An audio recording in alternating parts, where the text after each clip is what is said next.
Haleluya. Imana yo mu ijuru ibaha umugisha mu izina rya Yesu. Turabashimiye mwe mudukukiye. Hanyuma uyu ni wa mwanya mwiza wo kuganira ku ijambo ry'Imana.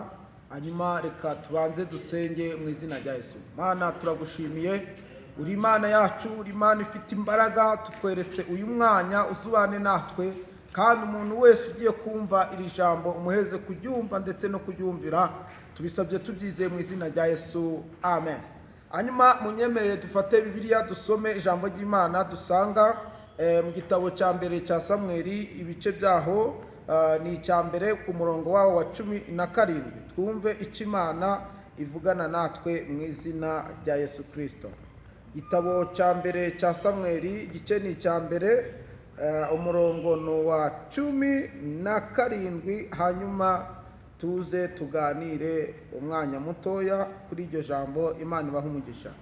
Handitswe nguki, haravuze ngo, numva twahageze twese, reka dusome.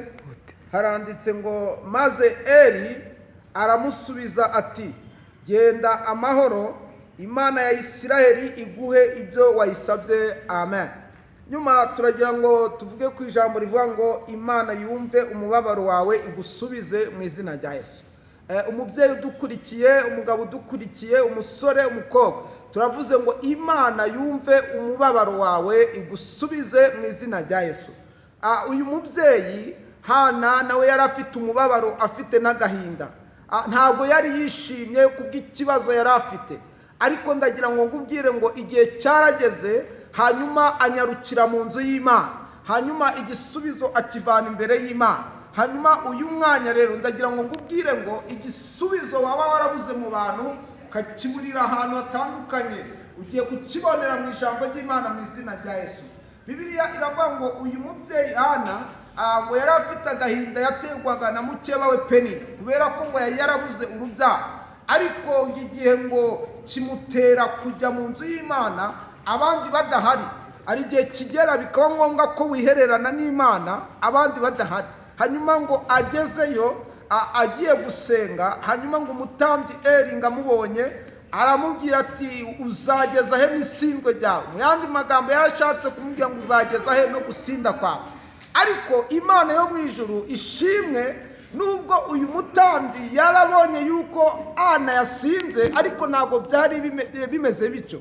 Hanyuma igihe kigera ukaba mu mubabaro, ukaba mu gahinda, nabo musengana nabo byitwa ko baguhumuriza bakaguca intege, ariko nta muntu wisobanura mu kibazo, ubundi ikibazo kiba kigusobanura. Ariko nubwo bimeze bityo, ikibazo ufite si karande kuri wowe, si na sudire. Ari igihe kizagera Imana ikakurengera mu izina rya Yesu. Ngaragenda agiye, hanyuma ngo aramubwira ati, uyu munsi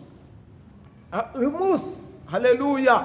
Bibiliya iravuga ngo abonye agahinda afite n'umubabaro aramubwira ati, uzageza he no gusinda kwawe? Ariko uyu mubyeyi aramusubiza ngo, ntago nasinze uko ubitekereza, sinanyweye, sindi ikigogi, sindi igicucu. Hagira ngo ubwire ngo abantu bashobora kubona ibyo ukora mu buryo bwo gushaka Imana, bakabona harimo ubucucu, harimo n'ubugogi, ariko nta bucucu burimo, nta n'ubugogi. Ibyo ngibyo bita kari ubupfu, kari ubucucu, ubwo ngubwo niho ugiye kubonera Imana mu izina rya Yesu. Haleluya.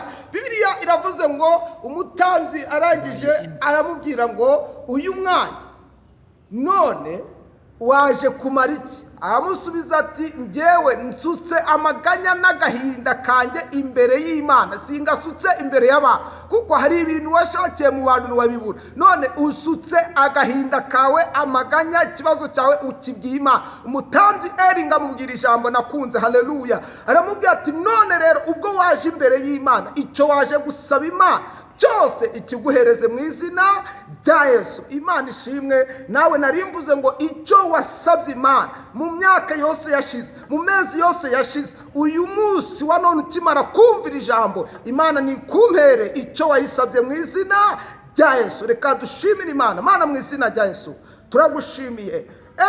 La pite essence kita ya zobinivo icyo wasabye wa mubyeyi we Imana ikiguhereze, icyo wasabye wa mugabo we Imana ikiguhereze, icyo wasabiye abana bawe Imana ni ikiguhe, icyo wasabiye famiye yawe Imana ni ikiguhe. Abanyumva haleluya, Imana ishimwe ko iduhaye icyo twayisabye mu izina rya Yesu Kristo wa Nazareti, amen.